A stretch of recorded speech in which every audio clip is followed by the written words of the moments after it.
What is going on, everyone? Deejus here with another Advanced Wars by Web replay analysis. Yes, this is part of the user submitted series. This one submitted to me by a mystery 1050 player, one of these two.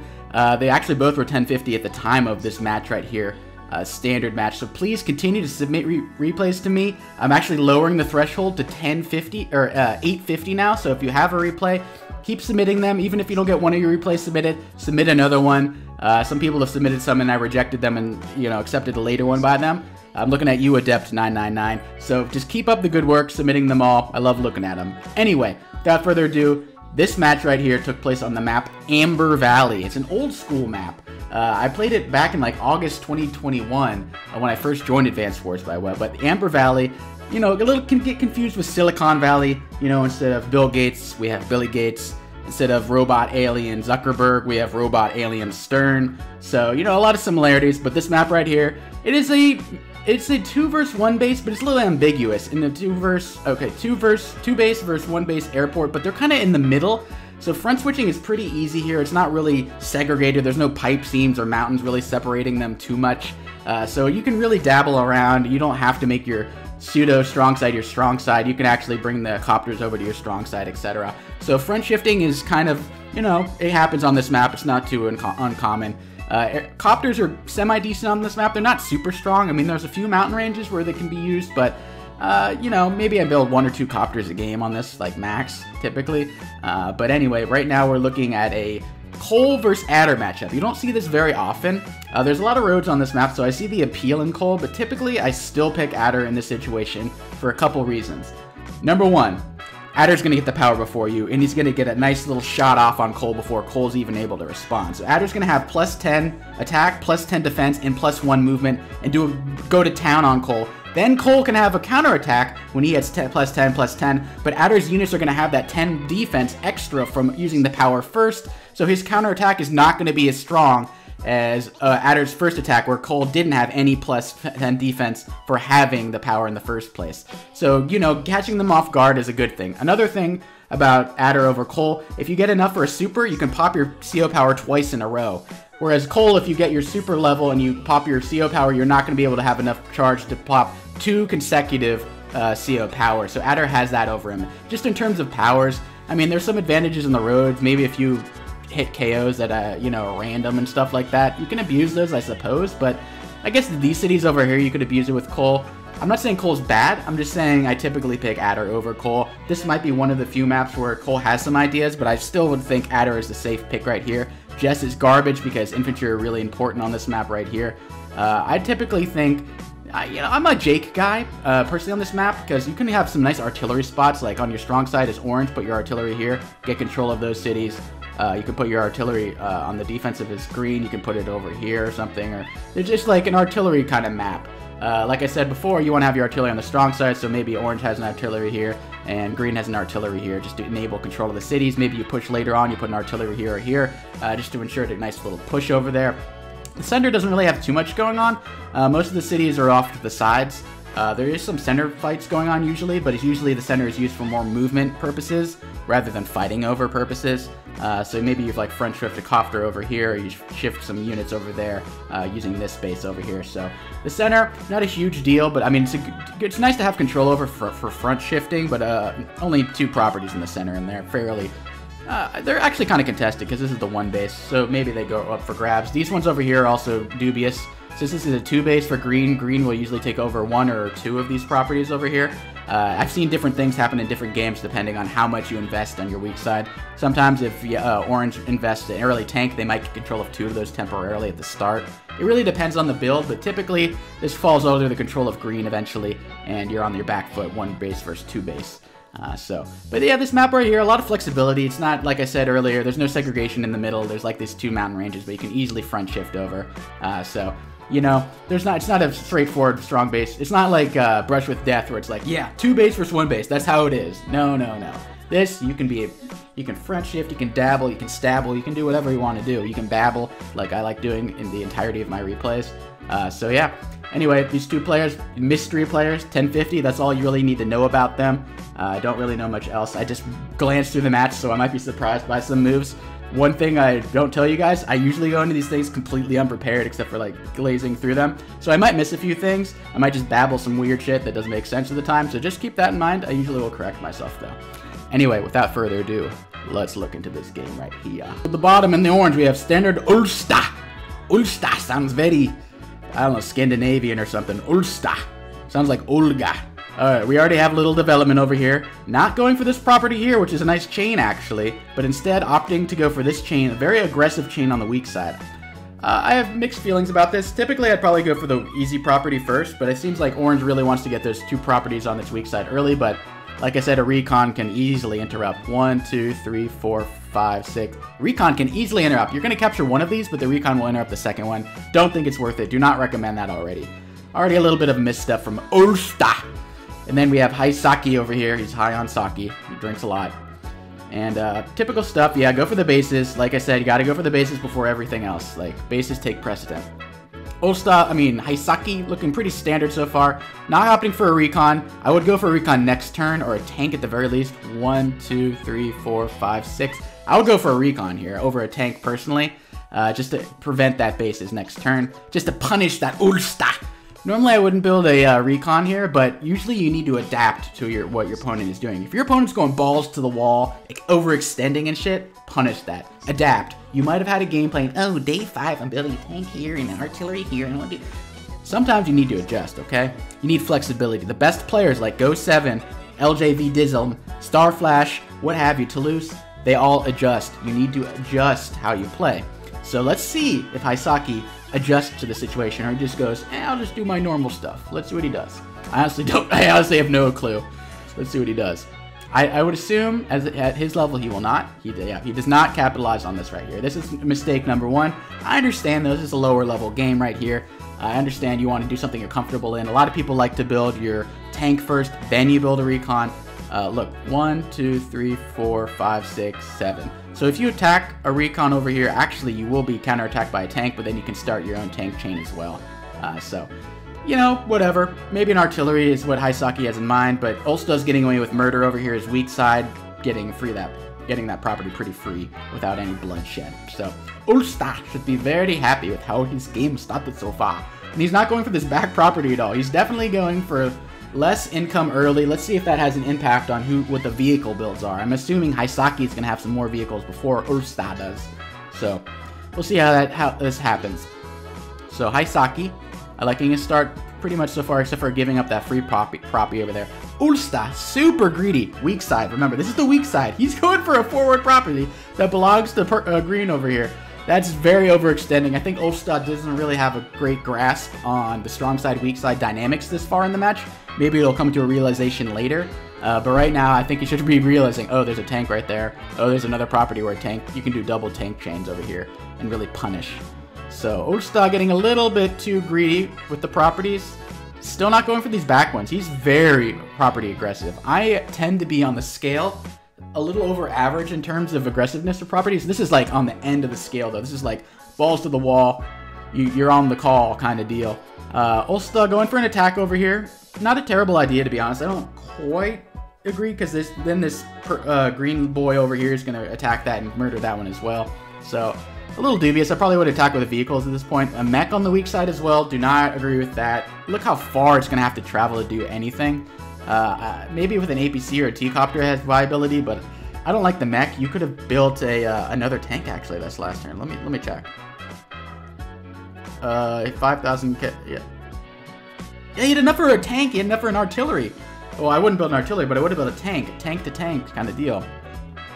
So a little weird. You know, I like mechs as coal, and I like mechs as adder. I'm not gonna lie, right there. But I mean, there's ideas of putting a mech here, but why not later on in the game? Why? That's already getting very defensive. I'm not really sure I agree with that, so not really a huge fan of that early mech.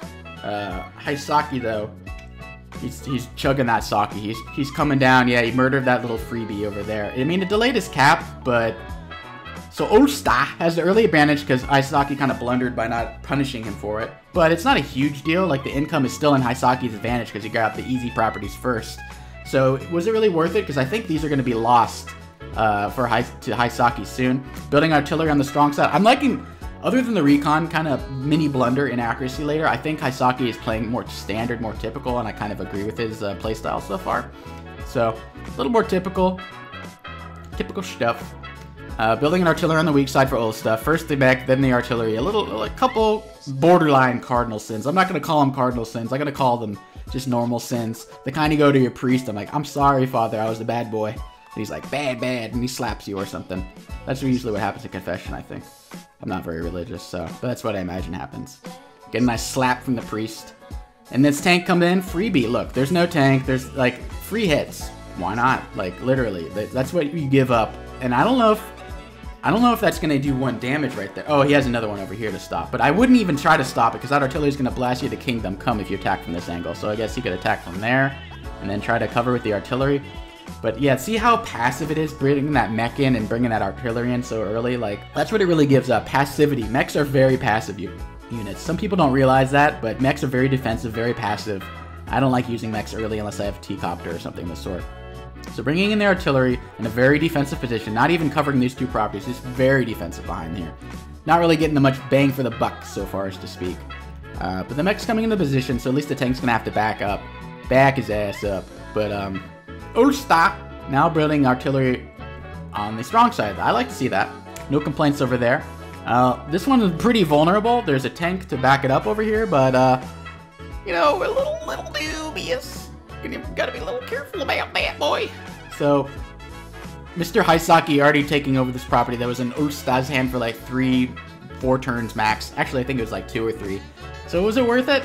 Probably not, but Haissake's ahead on income 18,000 to 14,000. So it seems like Olsta's little gambit to do those things early is not really paying off. Another free hit.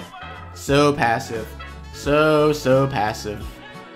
That artillery, that mech, and infantry, like, I don't like to see that. But now, Orangey Poo, Mr. Olsta. I'm never going to get old saying Olsta. So you're going to have to get used to it this match. I apologize in advance. But yeah, Olsta is being very, very defensive. Haissake is going to have an income lead, it appears. Let's see what... Haissake, pretty standard. Being very... So Olsta, luckily, is able to artillery lock this property right here. Haissake's probably going to be able to get that property as well, and we're going to have some, like, dead even income, it seems. So, nothing too ordinary, out of the ordinary so far. Except for this, Kaplaug! Passive. What? You can't break that. That tank's not going to be able to get through. This tank will be able to reach, unless that tank gets in the way. It might be worth blocking here. He's not. He's going to invite it to come in for the hit, and then punish with the tank, rather than ensuring it by wrapping the tank around over here and taking a tank beating a first hit strike or whatever. He's opting to allow to enable the cap to be ended, but getting a nice first strike after with his own tanky poos. Haissake grabbing that property over there, just grabbing it. And then we got the infantry flooding into the middle. I like the infantry shifting over to where they're needed towards the middle, whereas Olsta's infantry are kind of segregated over here and over here, where Haissake's kind of in the middle, kind of a dabbler. In this sense, dabbler is a good thing because the infantry are going where they should be going, where they can capture properties and whatnot. So, mech, artillery, oh, so passive. At this point, why did you choose Cole if you love artillery so much? Why not just go Jake at this point? If you're building so many artillery like that, you might as well go Jake. Like, this is an arty party over here. Don't even get me started. This is an arty party. So, I don't even know. But it seems super passive. Even on the strong side, Olsta's being a little passive. I mean, he's kind of about to interrupt that cap. Maybe, not really. Maybe take it back next turn. And we also have a copter slinking in from the top for Mr. Haissake. Mr. Haissake is like, I got a copter. I actually didn't even see an anti-air in response from Olsta. Olsta forgot to build an anti-air in this base this turn. So this copter is going to be running around free, flying overhead, releasing some Agent Orange on Olsta. So you better watch out. And the copter chain continues. He's like, Olsta didn't even have an anti-air. I don't give a shit. I'm coming in, brrr. He doesn't give half a cluck. He's bringing in the tanks, centralizing. Haissake is taking the death ball thing very literally, which, you know, kind of makes sense. In standard play, it's not as great as in fog play, but I understand he's overlapping a lot of units. These tanks all overlap each other, and this tank. It's so many tanks, you can't really attack them. There's like tank chain. It's like the tank belt I think I had in my reaching 1150 series, like you have that nice belt, like the tanks all overlap. This one overlaps, this one overlaps, this one overlaps. See, there's like a nice little belt going on here, a nice little line. I kind of like that. Haissake has a 3k income advantage by virtue of what property? This one right here. So, and Olsta, oh my god, 1 turn away, or 2 turns away from this base. I still not captured that last property because he was going balls to the wall, heating the call up in the front. So, Olsta, very, what's the word? There's a juxtaposition between his start. Super aggressive, let's go, go, go. Then super turtly, super defensive afterward. He's kind of playing like Sturm. Sturm, very aggressive at the beginning, then goes back and plays with recons. I mean, plays with artillery and spams rockets and whatnot. This guy, maybe he's a Sturm main. Hashtag Sturm main. I don't know why that would be a hashtag, but it is. So he's playing very Sturm-esque. I don't understand why, but he's super passive. I mean, I don't think Haissake's getting this property, but he's backing off. He saw the artillery, and he's like, F that, I'm going to the middle, front shift. I love that from Haissake. Seeing that there's a dead end over here, not fighting into the belly of the beast, instead opting to go for the middle, so I really appreciate that. Olsta continuing to boast his forces over here, pulling the gun out of the holster.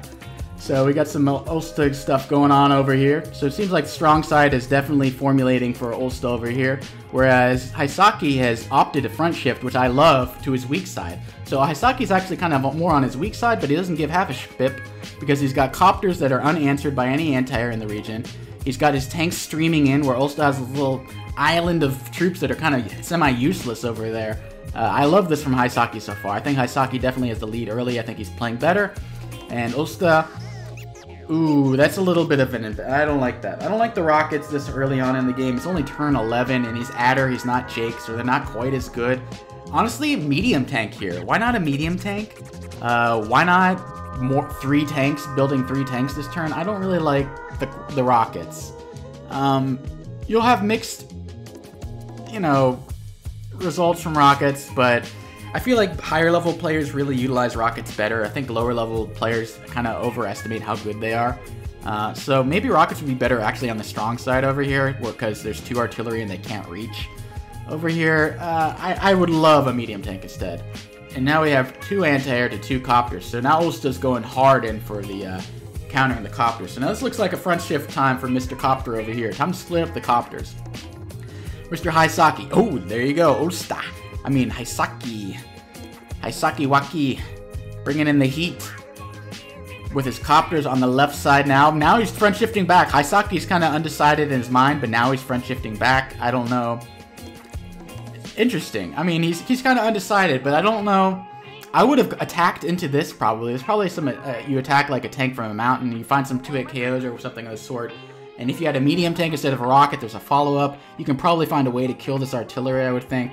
So it's a little strange, but now it seems like the front shift is really on. He's kind of like dabbling and stabbling and dabbling and stabbling, but Olsta has no idea what's going on either. His troops are very isolated. They're over here and they're over here. There's 2 clumps. There's not one big bump. 2 clumps, no big bump. So that's fine. But now the artillery, the anti-air are completely out of position, which you like to see.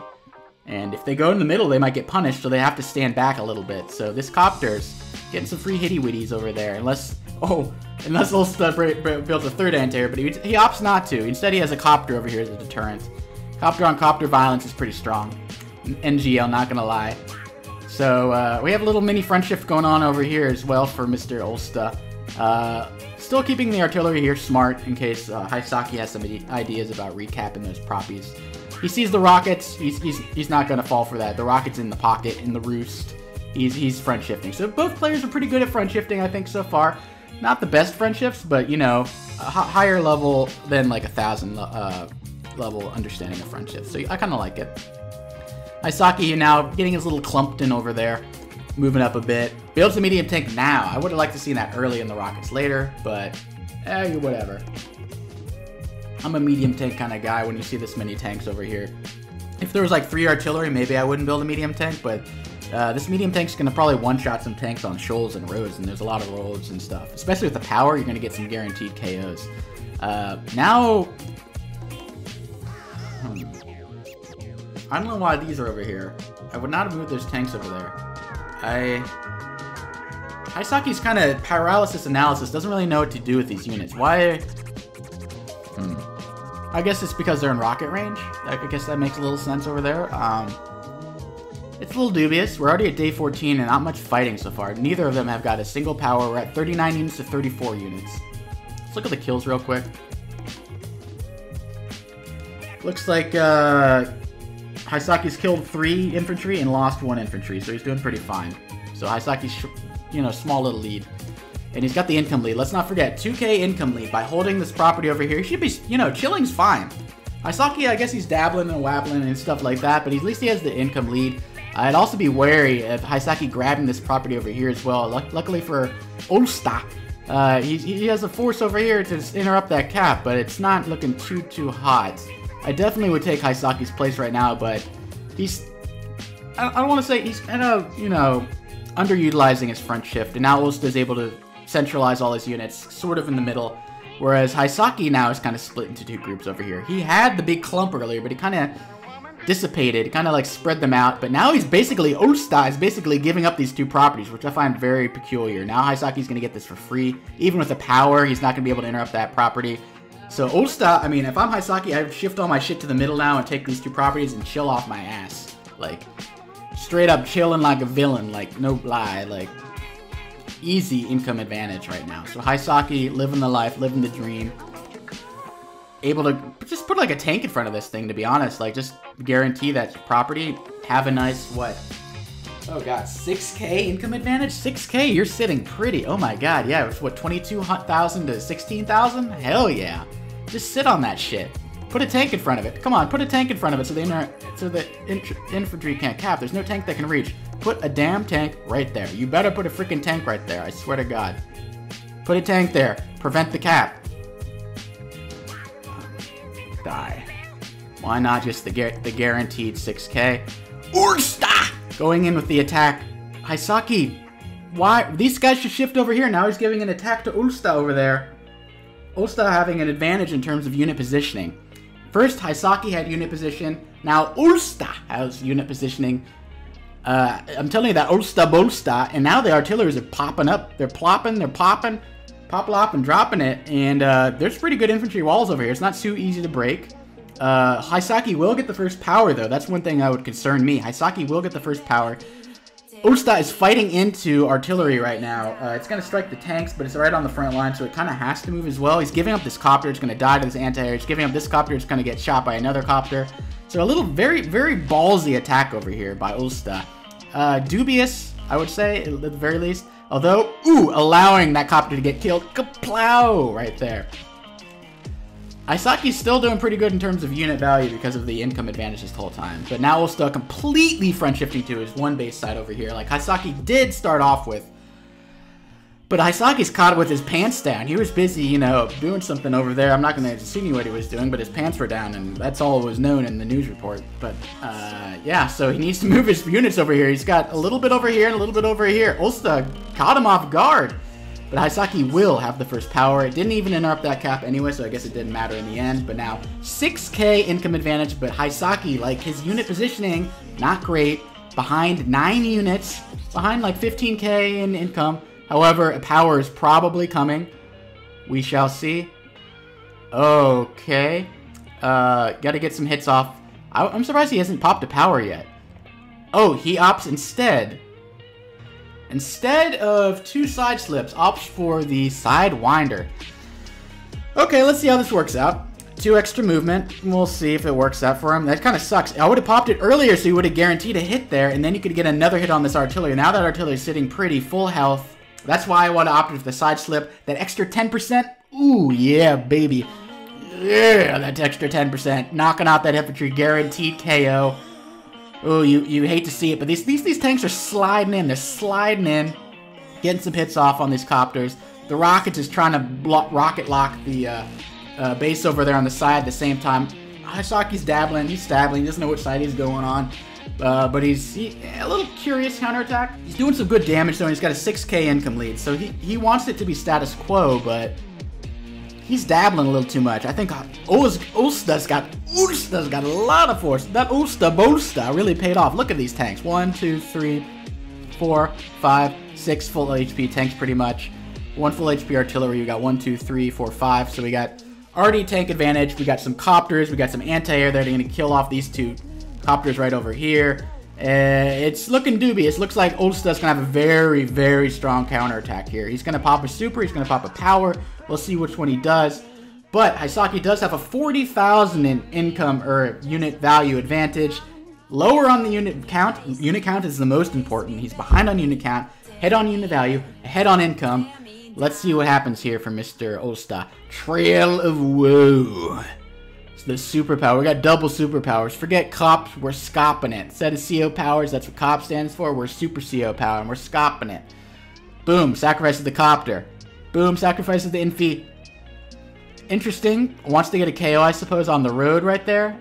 Very peculiar. See? Road. Enabled that attack right there to do a one-hit KO. Wouldn't have been able to do it if he was Adder, so maybe, just maybe, that Trail of Woe. Ooh, that copter. Zooming in from the airport immediately into the fray. You got to find a way to kill off this anti-air, which won't be too hard with that artillery right there and a mech right there. You love to see it. Bye-bye, anti-air. Boombus. Ooh, this is brutal. Brutal. Ooh, Olsta's coming. He's smashing. Olsta smash. Reminds me of like a Viking or something. Olsta come in. Olsta bolsta. Olsta smash. That's what I imagine Olsta sounds like in real life. In this fictional world of mine. The tank's coming in. Oh, that artillery. Oh, these brutal hits. Oh. Oh, boom. This is brutal, man. Oh, yeah. Oh, yeah. Ooh. I don't know about this. I might have moved my artillery over there. This is a little dubious for that artillery, I'm not going to lie. But as an infantry wall, I guess the other artillery will sort of cover it. I would have put this artillery right here so you have double coverage in the artillery. Right here, you can get attacked right here from the artillery, assuming he can break through. But I don't think he will break through because that's a strong infantry wall. Granted, they all have +10, +10. Oh, another thing I forgot to mention. There's no comm towers on this map. So, 10% less firepower than you're used to. That makes Adder and Cole better, I would assume. And Jess weaker, because Jess infantry are going to suck balls even more than they already do. Jess is a bad pick on this map, in my opinion. When you have no comm towers, I feel like Adder and Jake are just... I mean, they're already great, but they're even just better in that sense. Jess is not going to get those super 2-hit KOs on cities anymore, because she won't have +20 with her vehicles. She'll only have +10 without the comm tower. So, I just love Adder more, usually when there's one comm tower. But now Haissake, he got brutalized. Oh my god, 23 units. To 37 units. Ooh, down 14 units. But 6k income advantage. He's got to stop. He's not going to get that back, I don't think. So he's only going to get up 4k. He's going to interrupt that one, no problem. So he'll lose some of his income advantage. That tank right off the press. Coming out. These units, what are they doing? Like, okay, maybe he's going to get a base lock. That looks like his counterplay. He needs a base lock to counter the Olsta smashing over here. See, look, easily able to break through. Unfortunately for Mr. Haissake, he won't be able to reach that artillery anyway. His tanks are out of position. But that Olsta, or the Haissake base lock is real. For some reason, not opting to bring the artillery over here. I would have plopped the artillery right here just to guarantee that you do have a base lock right here. And if you get a power, you can capture that in one turn. I like that. But I would have kept that artillery over here probably instead of over here in the middle. There's no... I don't really agree with that. So I would have liked to have the artillery just a double base lock, just to ensure everything's fine and dandy. Right now, Haissake though, down 7 units, head slightly on unit, head on income, about to be to 4k. Ooh, head on unit values just ever so slightly, but Olsta's got numbers. Olsta's got numbers, and Olsta angry Olsta smash. The mechs are coming in. Olsta loving his mechs this match. Like I said, I'm not a huge mech guy, but he seems to be making them work pretty decently as a Cole player. But Olsta, now he's like, yeah, I'm going to bring that down even from 4k. I want 2k, buddy boy. Let's see what Mr. Olsta bring. Just a recon over there, just taking up time.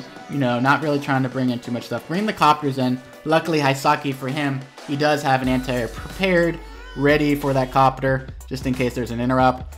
But here come the artillery. The artillery are coming in. There's only one medium tank, only one rocket. There's no tanks over here. The tanks are just chilling.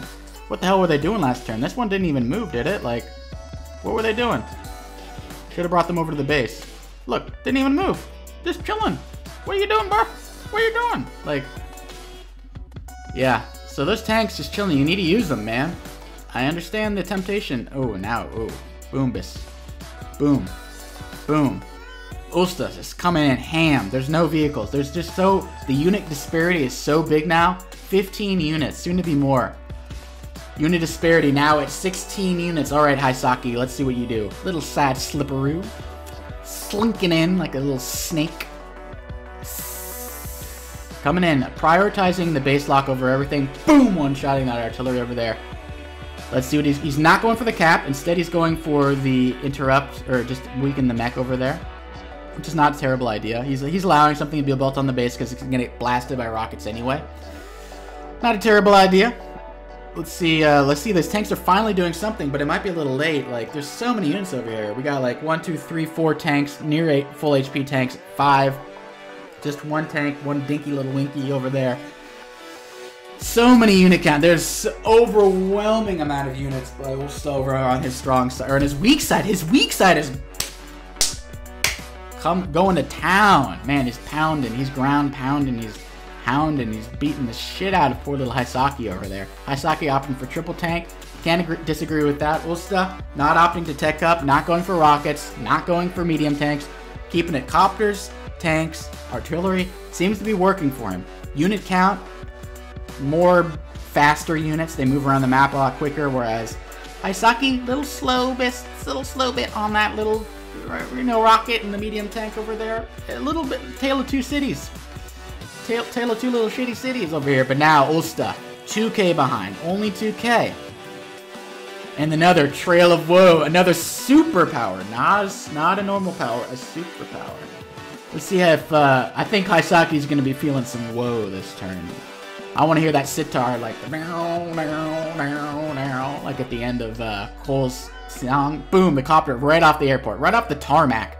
Off the tarmac, already spraying some Agent Orange. I mean, he's the color orange. Spraying some Agent Orange onto the enemy. These tanks, brutal.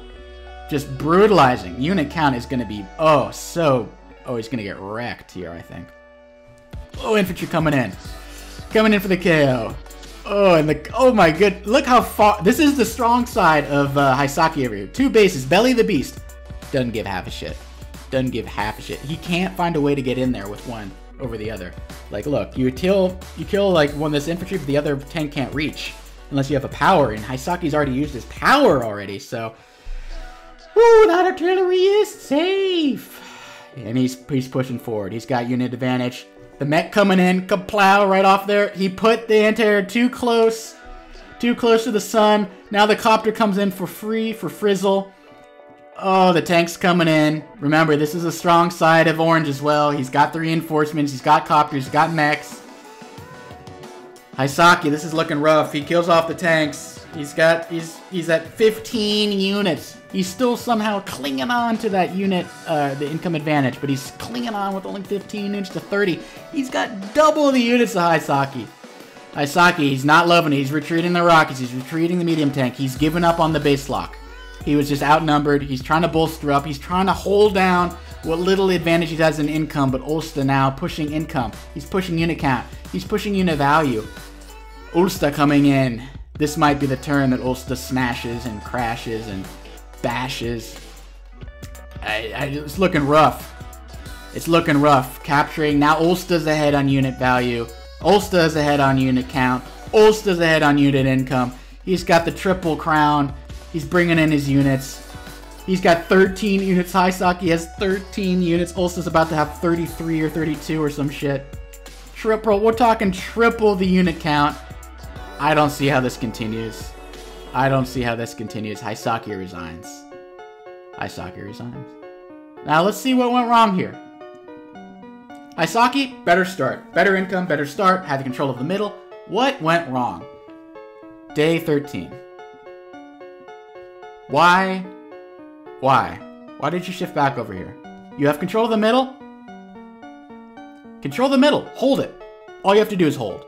For some reason, split the forces. Split. He's dabbling. Dude, you're dabbling at the beginning. Then you decide to dabble later on? Like, what's going on in your head?